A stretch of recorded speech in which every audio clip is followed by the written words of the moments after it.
Celebration time.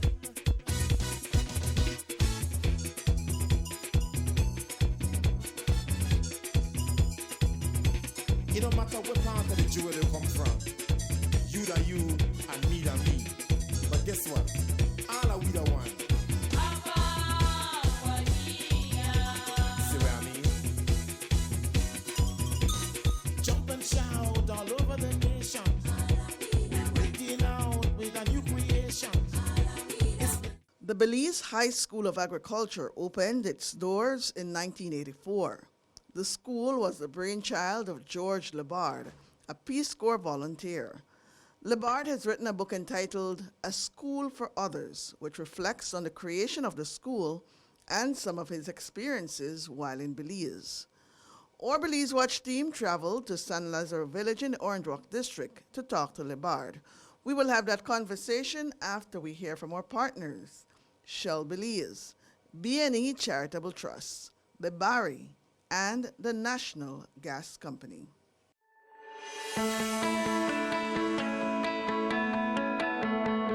But what sets NGC apart is the deployment of standards and technology never yet seen in Belize's LPG industry before. This state-of-the-art technology, ultimately to be owned by the people of this country, has no equal in the jewel. From a centralized control room, personnel can remotely and safely control ship offloading processes, monitor the amount of LPG in storage, and as required to achieve a high-quality product now demanded by Belizean people, control the precise blending process to achieve a 70% propane to 30% butane blend. The multi-million-dollar facility is equipped with requisite technology to not only achieve precise blending, but to inject an odorant to the otherwise odorless gas, thereby making it safe to store and handle for Belizean households. Once odorizing and precise blending have been achieved, Bowsers and bobtail trucks can be loaded for distribution and delivery throughout the country of Belize. The National Gas Company of Belize, fueling Belize forward.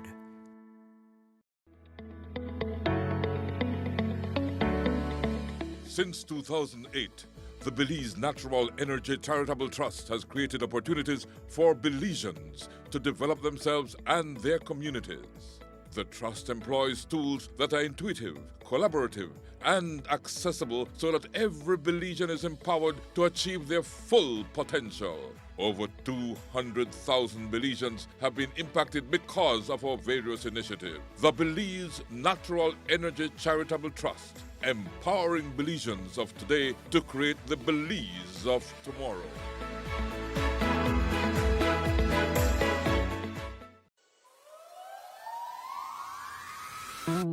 We are the Barry, offering you great products, good service, and of course, the lowest prices in the entire country. Visit us in Belize City, Belmopan, San Ignacio Cayo, Orange Rock, and now in San Pedro, La Isla Bonita. The Barry. Get more? Be less.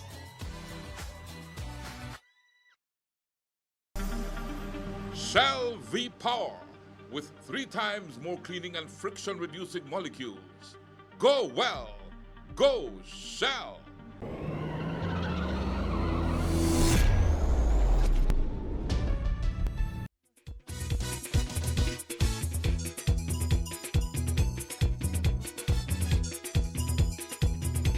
It don't matter what part of the jewel. And we are at the Belize High School of Agriculture in the village of San Lazaro. And it's a beautiful setting here at the Belize High School of Agriculture. As I look right in front of me, I can see a beautiful vast cane field. I can look at the hills over on the Mexican side of the Rio Hondo. I can look at the buildings that are here, and they're nice buildings indeed in the entire campus. And I guess I can turn around and focus on its founder, George Labard. Yes. Thank you for having me here at the Belize High School of Agriculture. But before we get into what the Belize High School of Agriculture is all about, let me get to know you first, because I skimmed through your book and it's quite an interesting story you have, and I think we need to get that story out there. So George, let's start off. Who is George Labard? Well, the book is about my first 5 years in Belize. I first came here in 1981. I was here March 17th, and I was here for independence. And I came as a Peace Corps volunteer assigned to the Ministry of Education in a program, an educational program called REAP, Relevant Education for Agricultural Production. I was assigned to the Orange Walk District to work with the schools here. My job was to go around and be a resource person and help the teachers and the principal build a school garden, and the idea was to develop curriculum around this school garden, because most of the history that the kids had to work with and the curriculums they had to work with were based on what the British left. Belize wanted their own curriculum. They wanted something that was more relevant to their surrounding, their environment. So that was the whole idea of the REAP program. Well, not the whole idea, because the REAP program also wanted to encourage diversification in agriculture. I mean, in this area, almost everybody's involved in sugarcane in some way or another. The idea was, let's do some other crops, let's show kids how to grow things. And out of that school garden, let's integrate things like math and science and language arts. So that was my job, basically, to visit the schools on a weekly basis and be a resource person. Sometimes that meant just helping the teachers dig up a garden, plan where the garden's going to be, dig it up, and help the kids with the nursery and things like that. Other times it was working with the teachers, looking at how can we integrate this into the curriculum using math and science. And I visited 14 schools in the Orange Walk District, and I did that for 2 years. And by going into my third year, because a Peace Corps tour is usually 2 years long, just going into my third year, and it was time to go home. And I didn't feel like I wanted to go home. I felt like we had some projects going. It felt like it took almost 2 years to get things really going. And I didn't want to go when things just were starting to take off. So I asked for an extension for 1 year. And my Belizean supervisor, David Eck, was very supportive, and he backed me up with Peace Corps, and Peace Corps gave me a 1 year extension. So during that time, I called my family back home and said I'm staying for another year, and everybody was okay with that, but expecting me to come home after 3 years. So during that third year, I was traveling from San Lazaro. I'd been living in San Lazaro, and at that time, this road here was just a dirt road. There were no buses.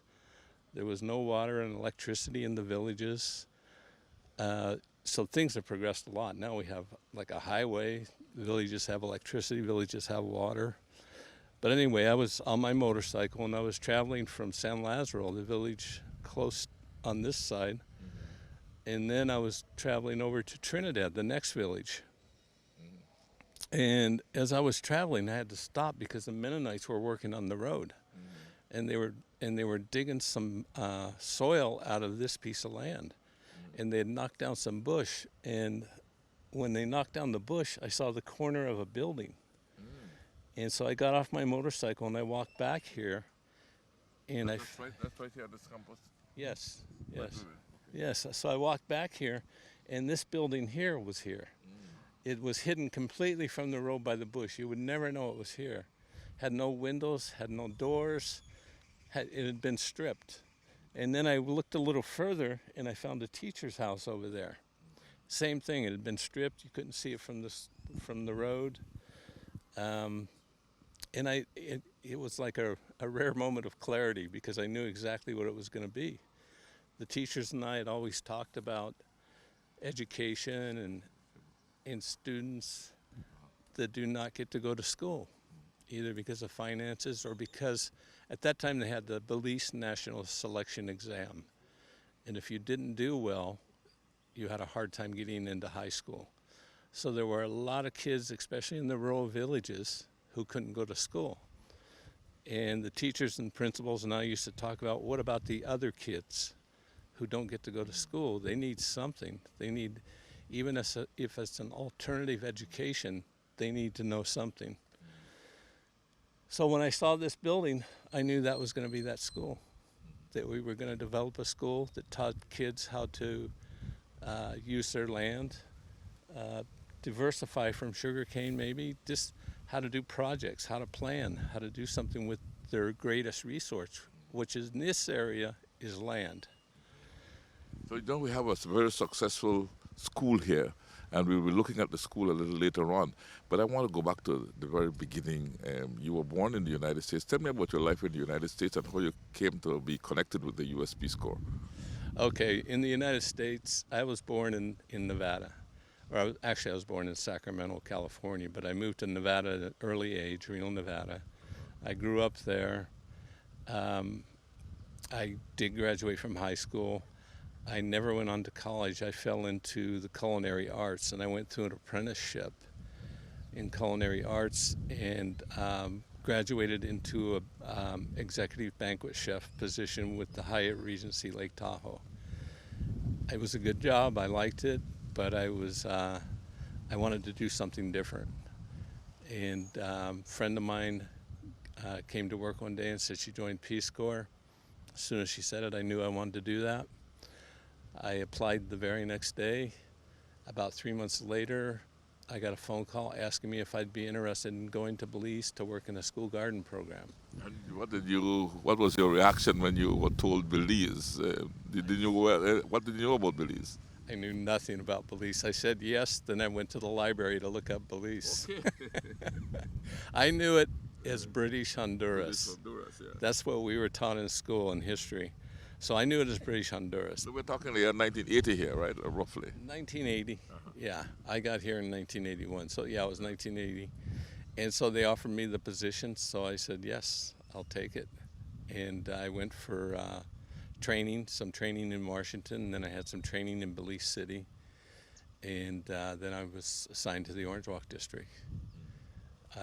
Peace Corps was good to me, very good to me. But when I wanted to start the school, my plan was, because I was in my third year and I was planning on going home after 3 years. How old were you at that time, George? When I came here, I was 31 years old. Okay. Yeah, I'm 72 now. Still young. Okay. Well, you're 72 years old, so you're still young. And I agree with you that 72 is a very good year to feel young, because I just turned 72. So we are the same age. Yeah, I just right? turned 72. So I can understand exactly what you're talking about, and I can relate to what you're talking about. So when you came to Belize, what were your first impressions as you got off the plane, and what went through your mind? First thing that hit me was as I stepped outside the plane, the heavy humidity and the sun. I come from a mountain town with cool air and cold winters, snow and stuff, so it was the heavy humidity and the sun. Yeah. The second thing that hit me was... well, that's a school bell. That's okay. That's very, very good for us to hear. What's that signaling now? I think it's signaling change for classes. It's time to change classes, and maybe lunch for some of the students. Very good. All right. So you got off the plane And the second thing that hit me was the beautiful women. There was a beautiful woman taking my passport, and I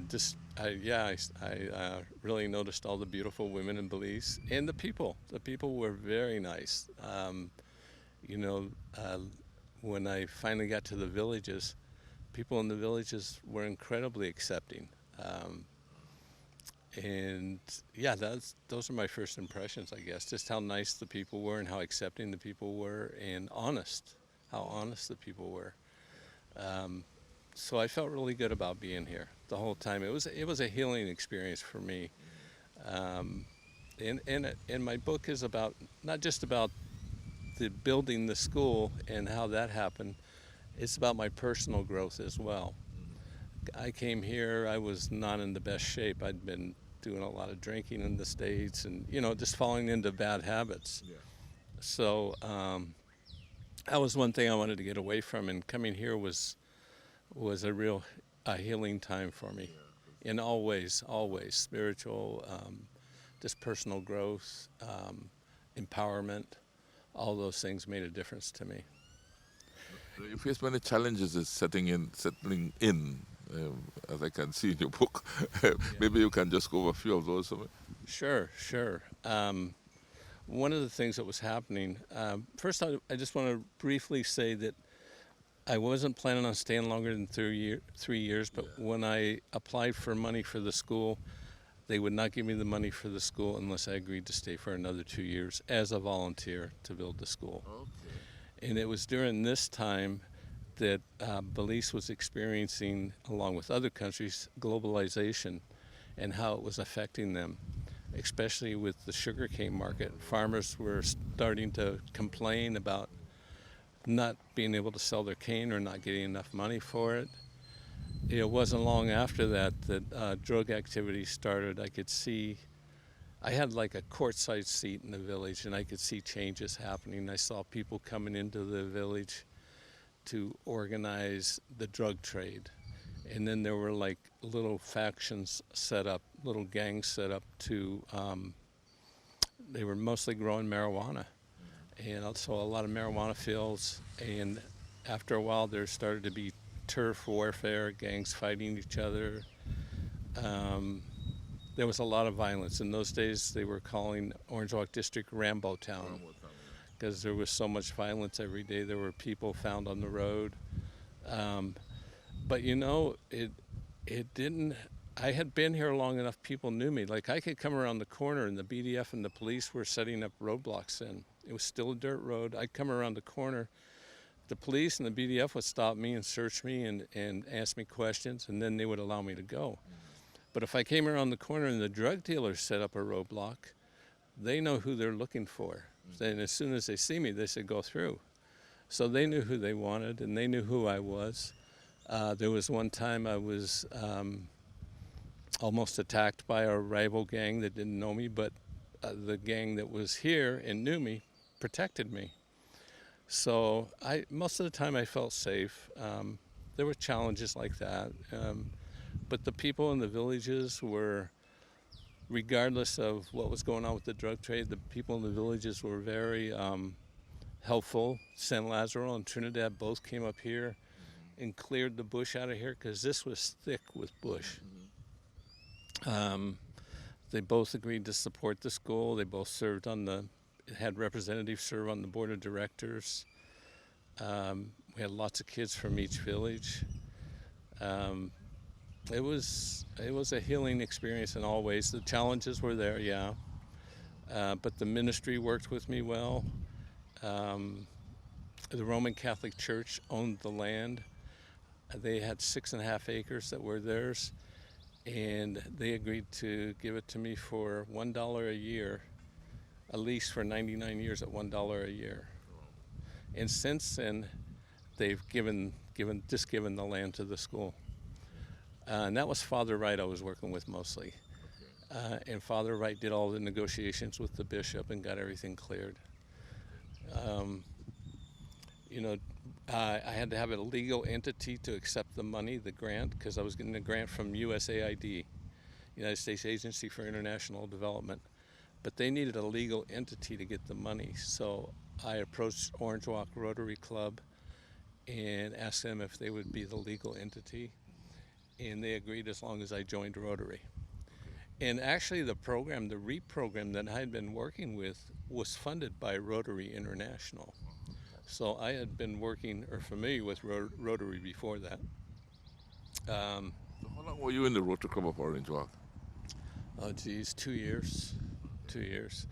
Because once we completed the school, during my extra 2 years as a volunteer, I met my wife from Yule Creek, a Belizean, and we got married during that time, and we lived here at the teacher's house. Still had no electricity, no water during those years. Those were rough years. But we lived here at the teacher's house until my time was up, until June 1986. At that time, we packed up everything we owned, which fit in a small backpack. Didn't know much. And we left for the United States. And we were gone about 3 months. And then I was invited back for a job here. And so I came back in 1986. You came back in 1986. I came back in 1986. What year did you get married, you said? 1985. 85. So you packed up, went over, spent some months, and then came back then. That's what you're telling me. Yes. Yeah. We missed Belize the whole time we were gone. We missed Belize. And your wife is from the villages around here? She's from Yo Creek. Yeah. How did you two meet? Well, I met her at a school dance in or not a school dance, a dance in Yo Creek. I saw her, I liked her immediately, so I approached her and asked her if she wanted to dance. She danced with me, and then I asked her if I could walk her home. And in those days, young girls were very closely watched. Her mother and her grandmother were right behind us the whole time. So walked her home, and I asked her if I could visit, and she said yes. And so I went to visit her, and her sister was on the front porch, and I asked for her, and she went to get her, and she came out and said she doesn't want to see you. And so I was heartbroken. She didn't want to see me, so I couldn't believe it. So I left, but I was persistent, and eventually, I think it was Christmas Day, she finally agreed to see me.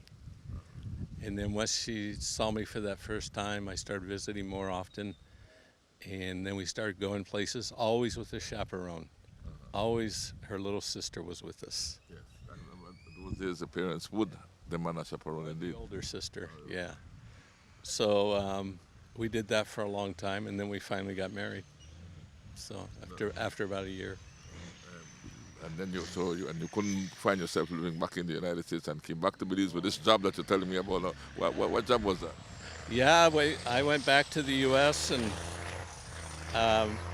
we were staying at my mother's house. I'd been a volunteer for 5 years. I didn't have much. I didn't have any money in the bank or anything. I needed to get a job.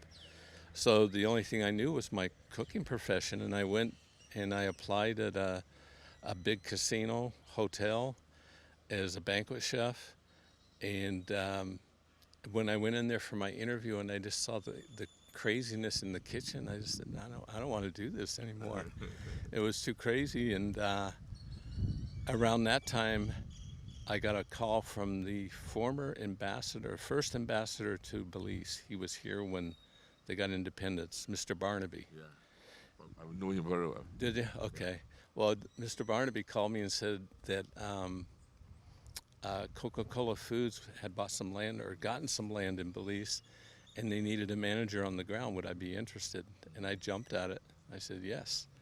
So we hopped in the car. We stopped by Houston for an interview with Coca-Cola Foods. And that was the first indication that there might be a problem with that job, because I met with the vice president, and apparently they were having a problem with negotiations with the Belize government about how to do the operation orange trees. But we went down anyway. We were on our way, so we went down, and my wife was pregnant by that time. We got to Belize, and the whole job fell through right away almost. It didn't pan out at all, and that's another story that I think we have to work on and tell, what happened there. Yeah. But a good friend of mine had a little shop that he wanted me to help him with, a man named Leslie Sharp. Leslie had been a good friend of mine for years, the whole time I was a volunteer. And so he said, come work with me in Orange Walk. So I went to work with him. And while I was doing that, I got a call from Peace Corps. And they wanted me to come on staff to help with training new Peace Corps volunteers. And since I had a Belizean residency, I was able to come on. I had a Belizean work permit. So I was able to be hired on directly as a Belizean. And I worked for a year with as Peace Corps Peace Corps trainer. And then after a year, I went on Peace Corps staff as Associate Peace Corps Director for the environment, for training, for operations officer, for a number of things. And I did that for 5 years. And that's before starting the high school here? No, that was after. After? Oh, yes, you had already started the high school. Already left. So you started high school, you went back, and then now you're back again. I came back for the promise of a job, and because I didn't want to be in the U.S. again, And the job fell through, and ended up working with Leslie for a while, and then with Peace Corps staff. Yes, Peace Corps staff. How long did you stay with the Peace Corps staff? I was with Peace Corps staff a total of 6 years. They have a term limit for U.S. staff. You can only serve 5 years. I got 6 years because I worked 1 year as Belizean. And when you left that? When I left that, I started a hardware store in Yule Creek. Yule Creek hardware store, yeah. And after that, I did that for 3 years, and then I went to work for the Chinese on the Western Highway. They wanted to develop a school where their students could learn English but maintain the same grade level and the same curriculum that they left China or Taiwan. So I was hired to develop that school and worked with them for 3 years on the Western Highway. And then about that time, I had 3 children, 3 boys. We used to say 3 BDF, all born in Belize, 2 born in Belize City, 1 born in Orange Walk. And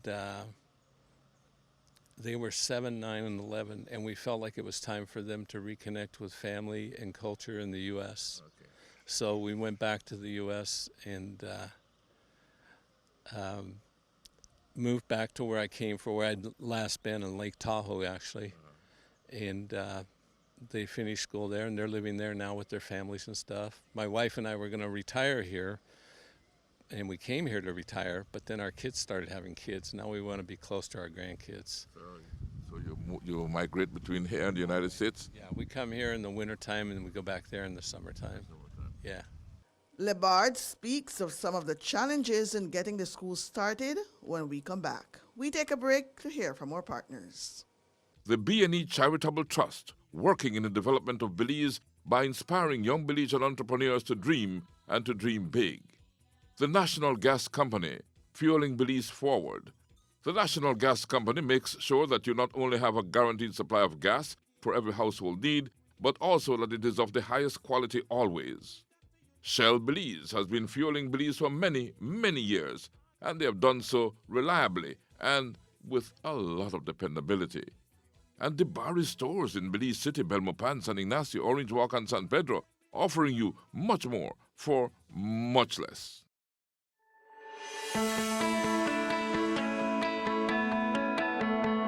But what sets NGC apart is the deployment of standards and technology never yet seen in Belize's LPG industry before. This state-of-the-art technology, ultimately to be owned by the people of this country, has no equal in the Jura. From a centralized control room, personnel can remotely and safely control ship offloading processes, monitor the amount of LPG in storage, and as required to achieve a high-quality product now demanded by Belizean people, control the precise blending process to achieve a 70% propane to 30% butane blend. The multi-million-dollar facility is equipped with requisite technology to not only achieve precise blending, but to inject an odorant to the otherwise odorless gas, thereby making it safe to store and handle for Belizean households. Once odorizing and precise blending have been achieved, Bowsers and bobtail trucks can be loaded for distribution and delivery throughout the country of Belize. The National Gas Company of Belize, fueling Belize forward.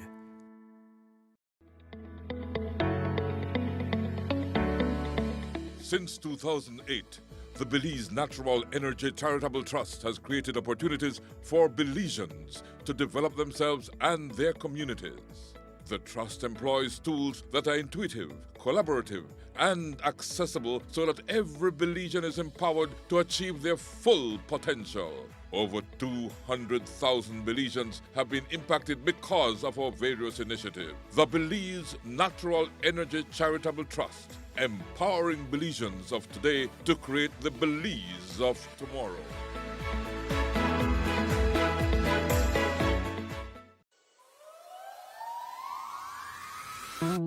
We are DeBarry, offering you great products, good service, and of course, the lowest prices in the entire country. Visit us in Belize City, Belmopan, San Ignacio Cayo, Orange Walk, and now in San Pedro, La Isla Bonita. DeBarry. Get more? Be less.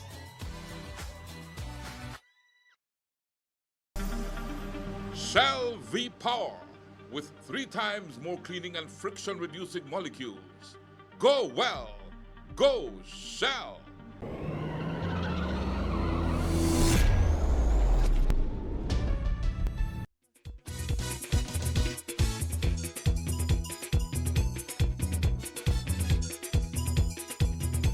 It don't matter what part of the jewelry. We are on the campus of the school that you founded. Yes. Yeah. Let's go back now to the school and its early days and the challenges you had in starting it, right? Okay. Well, it had to be a real collaboration. First thing And remind me the year we're talking about now. yeah, 1981. There was nothing here. The year of independence. There was no water, there was no electricity, there was no buses, nothing. First thing I had to do was find out who the land belonged to, and turned out to be the Roman Catholic Mission, right? They had a well here, one well, and they looked every place on this land for other water. That was the only place they found water. So there was one well. Then I had to try and find the funding. So I went to Peace Corps. Peace Corps said they couldn't have that much money, but AID might have it. So I went to AID, and AID agreed to do it on the, well, they asked me to write a grant proposal. And so I had to go out and gather information. So I'd go out and gather information, I'd write it up. Didn't have a computer, just had to write everything by longhand, kerosene lamp at the end of the day, and then I'd take it into AID and then say, okay, need more information. They'd send me back. Finally, I had something that they would accept. And then I needed to get teachers. So first I went to the Ministry of Agriculture, and there was a permanent secretary at the time. I believe his name was Jimmy Griffiths. Does that sound right? Jimmy Griffiths. I might have the name wrong. But he was the permanent secretary, and he agreed. And then as we got closer, I went back to just to tie up all the loose ends, and Jimmy Griffith was gone. He's on long leave. And so they had a replacement who knew nothing about it and didn't want anything to do with it. So I had everything lined up. I had church, the money, but now we didn't have a ministry, we didn't have teachers. So I went to the area representative, who was Guadalupe Petch. I remember him very well. And asked for his support in talking to Said Musa was the Minister of Education at the time, and asked for his support with Said Musa. And he came back and he said I could have 2 teachers to start with, and it'd be a project. 2 years, I managed the project. After that 2 years, the ministry would step in and take it over. So I got to choose 2 teachers. So one of the best decisions I think I ever made was I chose a teacher from PUP and a teacher from UDP. So you want to play the game. I had to cover my bases. I was here long enough to know that you got to cover your bases. So my principal was PUP and my vice principal was UDP. And he was vice principal only because he was a disciplinarian, and that's what the vice principal should be. So and they also were principals at other schools. And the chief education officer was very, very supportive, and he said that he would release them from their principal duties and I could have them, which was great because they gave a lot of credibility to the school, to the beginning of the school. So we opened it September 1984. We opened the doors. We didn't have a lot of time to recruit students. We got 25 students, all boys. And every one of them had scored very low in the national selection exam. And like some as low as 7%. So we assumed they were academically challenged. And so the second year we got up to 50 students, and this time some girls were involved. But a lot of the same thing, very low scores on the national selection exam. So we started But during the second year, sometime during the second year, we noticed the students were doing very well academically. And we tried to, what's going on? Are we going too easy on them? Are they cheating? Why are they doing so well? And it took us, I asked the teachers to investigate, and it didn't take long to figure out our students were never academically challenged. They were language challenged. None of them could speak English hardly at all. And when they started school, the vice principal noticed it, and the principal, and they doubled up on English. They pushed them to learn English. They pushed them hard. Once they got their language done, their English, they could compete with anybody. Yeah, because they were speaking Spanish or Maya at home. Their first language was Spanish or Maya, and sometimes both. But once they got their English down, they could compete with anybody. In fact, one of our students, because we started out as a 2-year school, it was just meant to be 2 years, teach them how to manage a farm, how to do projects, how to plan. So after 2 years, some of the better students we transferred into town to 4-year schools. And one of them, that first year student, became a valedictorian from this school. Another person who's done very well, I've heard he's with University of Belize, is Pascual, was also a student at this school. So it just shows you what kids can do if you give them a chance. It's like empowerment. No, you describe the school as a school for others. A school for others. Correct. Now, what made you come up with that description? Because when the principals and teachers and I used to talk about education in Belize, there was a survey done by UNICEF that said out of the eligible population for schools, high schools, only 50% are getting in. And out of those 50% that get in, only 50% of them are actually finishing the 4 years. That meant that 25% of the eligible population for high school in Belize was actually finishing high school.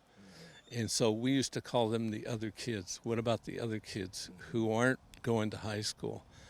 And that's where that came from. We'd always say, what about the other kids? So it was a school for the others. A school for the others. I like the way how you put it here. A school for the others, those who felt or are left behind by the academic system or especially academia. Yes. Now, your curriculum, how did you develop your curriculum?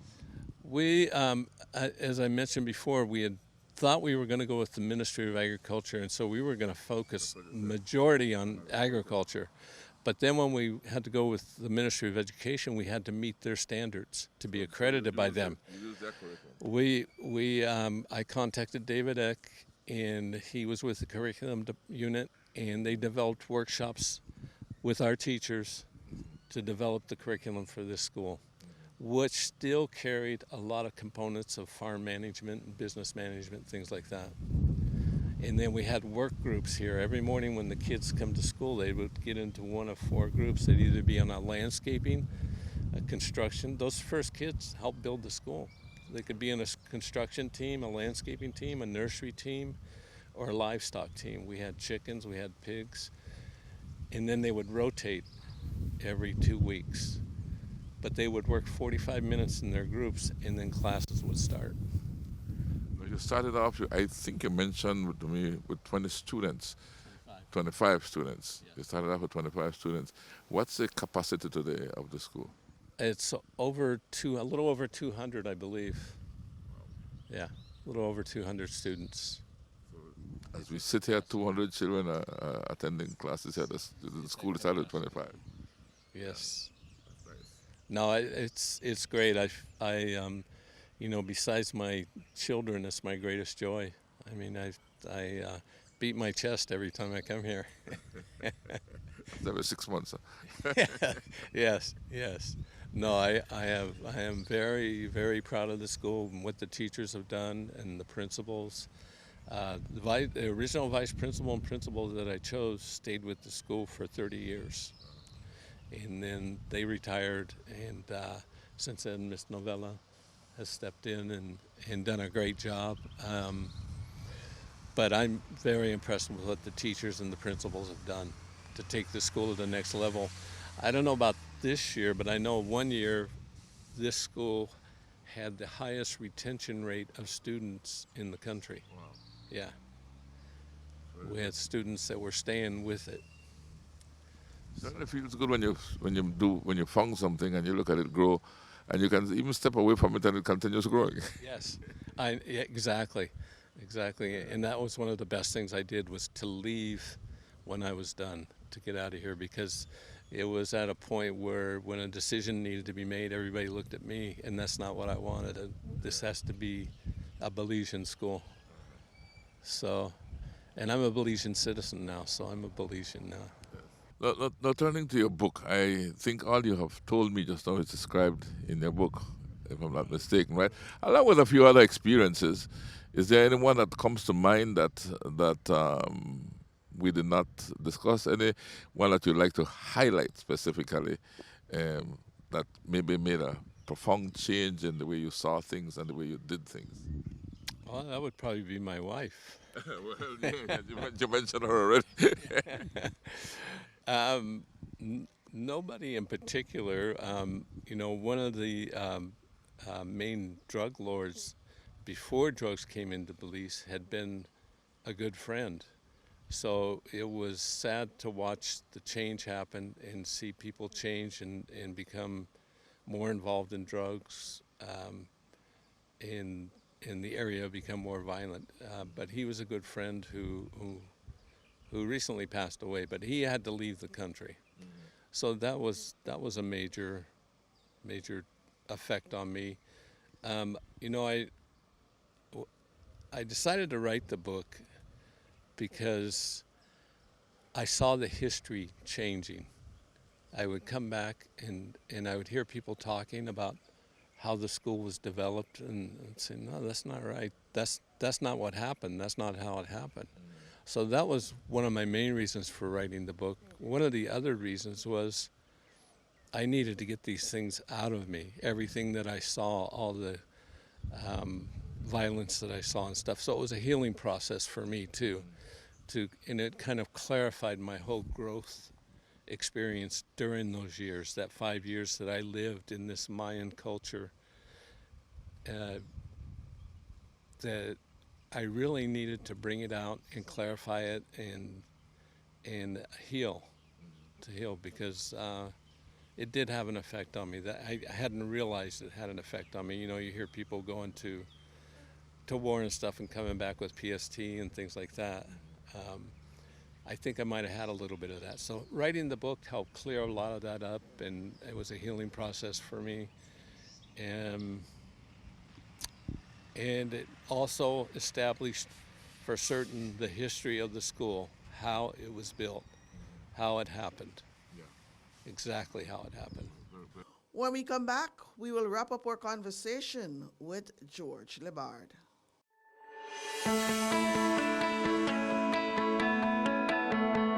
But what sets NGC apart is the deployment of standards and technology never yet seen in Belize's LPG industry before.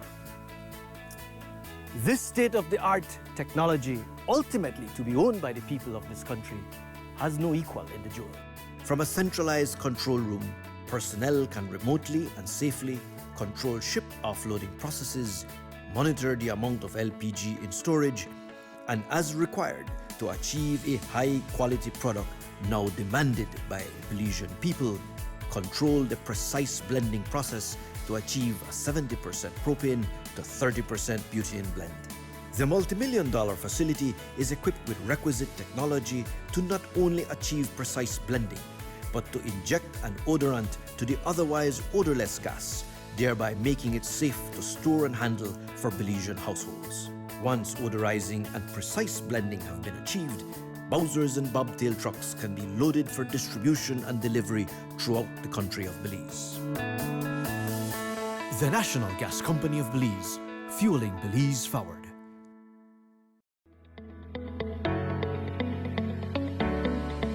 Since 2008, the Belize Natural Energy Charitable Trust has created opportunities for Belizeans to develop themselves and their communities. The Trust employs tools that are intuitive, collaborative, and accessible so that every Belizean is empowered to achieve their full potential. Over 200,000 Belizeans have been impacted because of our various initiatives. The Belize Natural Energy Charitable Trust, empowering Belizeans of today to create the Belize of tomorrow.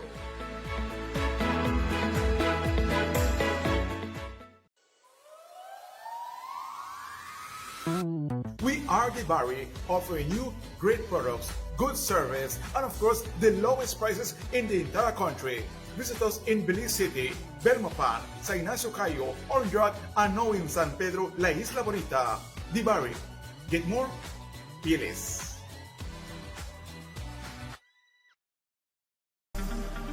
Shell V-Power, with 3 times more cleaning and friction-reducing molecules. Go well. Go Shell.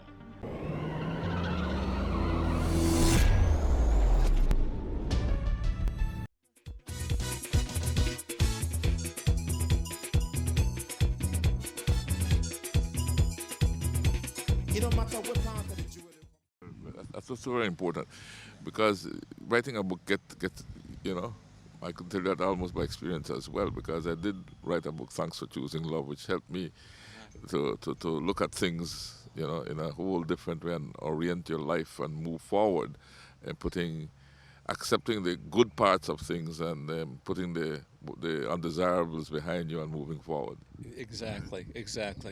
And it really helps to bring clarity. For me, when I'm writing, it helps bring clarity to what I did and how I did it and everything that happened. So it was a very healing process. I still write all the time because of that. It's a healing process for me. I noticed in the book you mentioned several scares that you had in this area. I had several scares, yeah. One of them was I was coming back from Belize City. Actually, my wife and I had gone to Belize City to get exchange. We had to go to Central Bank to exchange Belize money for U.S. dollars. And I had exactly $500 US on me. And I stopped in San Lazaro. I picked up a policeman hitchhiking in Mule Creek, and got to San Lazaro, and there were crowds of people around, and I knew something had happened. And a person had been shot with a machine gun by a former gang member, and over a woman. And he had escaped, the way they say it in Creole, he had escaped back a bush. He was gone. And the police that were there didn't even have a car.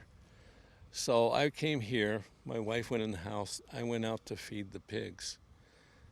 And I saw somebody come out of the bush, and it was him coming out of the bush. He had just killed somebody in Mule Creek, in San Lazaro, and now he wants to sell me his gun for $500. Wow. $500 US, and there's no way he could have known that I had exactly that much on me. But I said, I don't have any money, don't want any problems. And he started getting mad when I said problems. He said, he's not talking about problems. And I thought for a second about tackling him and holding him down for the police, because I was bigger than him. But if he got away, he would definitely kill me and my wife. So I just had to trust that he wasn't going to shoot me anyway. He was a little bit perturbed that I wouldn't buy his gun, but he left, started walking down the road. I got my wife and went to San Lazaro and called the police. Police came back looking for him, but they didn't find him. And then he sent a message that he was going to kill the person who called the police, which, meant me. So, yeah, there were times like that, but the majority of my time, I felt totally safe here. Like, I slept here in the teacher's house when we had materials for building. We had cement blocks and lumber and cement, and before the teacher's house had windows or doors, I slept here in the house to guard the stuff, and friends from San Lazaro would come down and keep me company, stay the night with me. So most of the time I felt very safe here. Had friends.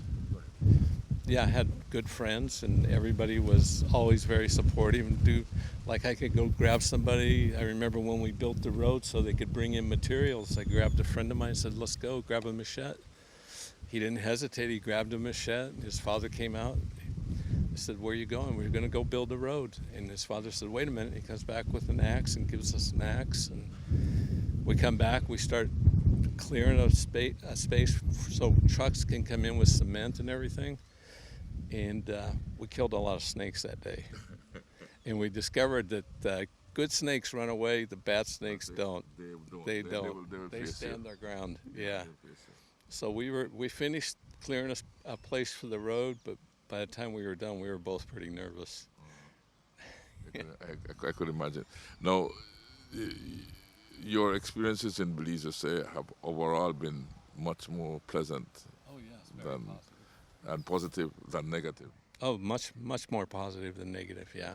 Much more. How do you feel now sitting here that that situation has changed over the years that you experienced in the 80s? Has changed, and the area is, of course, not the area that you knew. It's it's well developed.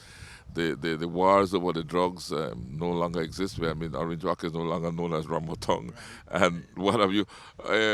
How do you feel as you saw all that change into a positive, prosperous area of the country where you see sugarcane, you see vehicles moving on the road, you see activity. You know, we are sitting here in the school grounds, and I can countless numbers of vehicles pass. Everything is so peaceful and tranquil compared to some of the descriptions that you gave me. Now, looking at that, what goes through your mind? Progress, especially in the area of electrification, transportation, and communication. Like I mentioned, there had been no buses. Now there's like 12 buses a day at least. There are 4 of them right in front of us right now parked. Yeah, maybe 20 buses a day. I'm not sure. Yeah. There was only one phone in each village, a community phone that everybody shared. And if you went to talk on the phone, everybody stood around and listened to what you talked. And everybody has electricity now. It's progress. The one thing that I don't like, it's good and bad, is everybody has internet, everybody has computers, which is good, but it has changed the culture. The girls no longer need a chaperone like I did with my wife. The girls can go into town and party, and that's fine. But it did change the culture. I feel like when I was here in the 80s, I was so impressed with the relationship children and parents had with each other. Children were always very respectful, and there was an honesty between them that they shared things with their parents that I never felt safe sharing with my parents. And I want to think that still exists. That, to me, was one of the highlights of the culture. One of the values, one of the things that I valued very highly was the relationship that the parents had with the kids. And I believe that's still there. So that's despite the internet bringing the rest of the world here, and people wanting to do things that they see in other countries, they still respect their parents. Yeah. Now, going back to your book, where is it available? How can I mean, I thank you for the copy you gave me, okay. but I'd like to know where is it available for purchase? It's available on Amazon. Amazon.com, and you type in the name of the book, A School for Others by George Labard. My son's name is on there as well because he designed the cover, and that's an interesting story because I was looking for an artist, and my son happened to be with me every time I talked to an artist and described how I wanted something that represented the Maya culture I lived in for those years. And they would draw something, but I was never satisfied with it. I would never use their drawings. So it's kind of like the old story. Sometimes everything you need is right in front of you. I'd forgotten this whole time that my son was an artist. And so the last night before the deadline, I said, you could draw this. And next morning I got up and this was on the kitchen table. It's a nice cover, you know. The coconut, the banana, Maya, temples, school, everything is here. A school for others. Thank you. Yeah, very well put together. Thank you. Yeah. That's And a Belizean book, very interesting. a little bit of history about that time period in the country. A lot has changed, like you said, but it was an interesting time. And, you know, independence was here, TV was coming, globalization. You came in the year of independence. What were these festivities like to you in 1981 when you had just arrived? Well, my family that I lived with, my host family, and I want to give a shout out to them, it was the Phillips. I lived on Douglas Jones with Maria and John Phillips. I had host sisters and host brothers, Maria Phillips, Michael, Mark. Anyway, all those, my host brothers and host sisters, I still in touch with them. I still like to see them. Yeah. But they were UDP. So they were... They had boycotted independence, right? They boycotted independence. They were concerned about the heads of agreement. Yes. And so that was my first influence, my first introduction. But then later when I got here to Orange Walk, everybody was very festive about it. Everybody was planting mahogany trees and getting ready for the actual date of independence and celebrating. And it was a big celebration. Mm-hmm. And most people were, once it was here, everybody accepted it, and everybody seemed to forget their differences. Yeah, so Belize 40 plus years ago, yes. And here we are 40 plus years later. Yeah. What are your impressions of I think you told me a bit about it already, but maybe you can encapsulate for me. What are your impressions of the growth that Belize has experienced during those 40 years, and the Belize of 40 years ago that you found, and the Belize of today that you find when you get off that plane visiting from the United States?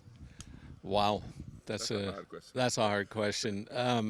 You know, I see a lot of development, like I mentioned, electrification, communication, and all that.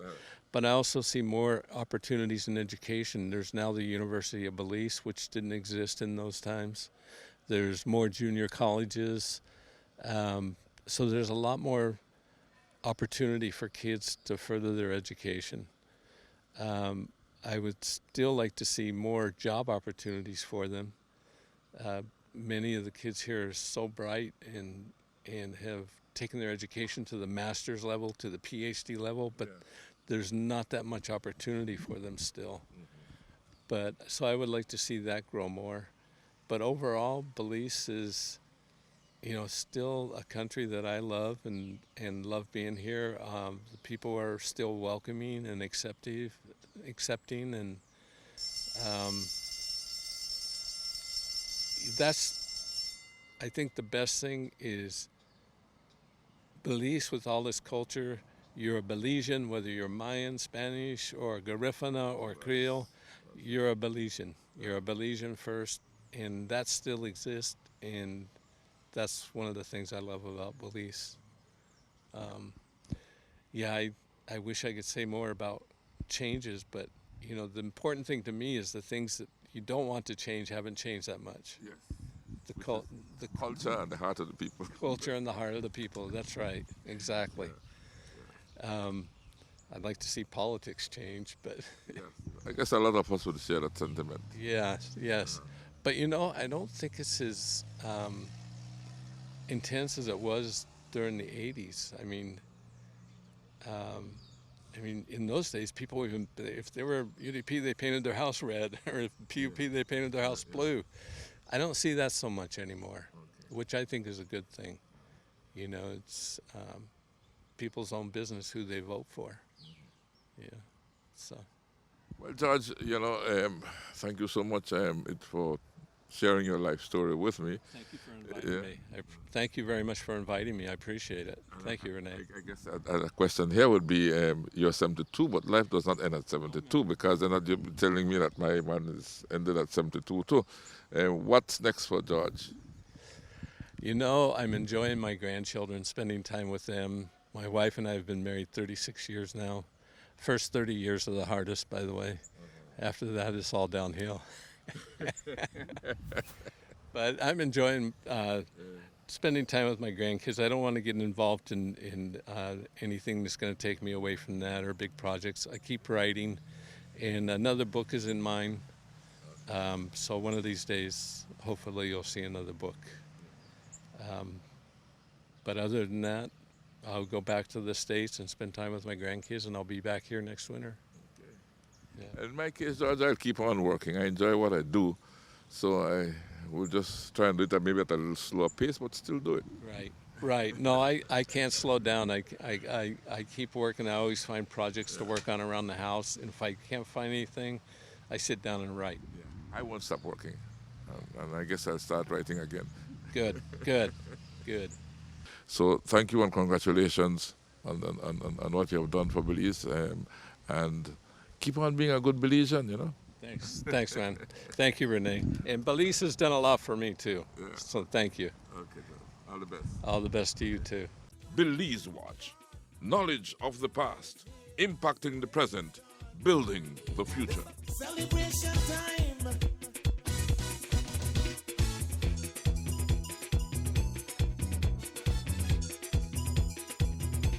It don't matter what part of the jewel you come from.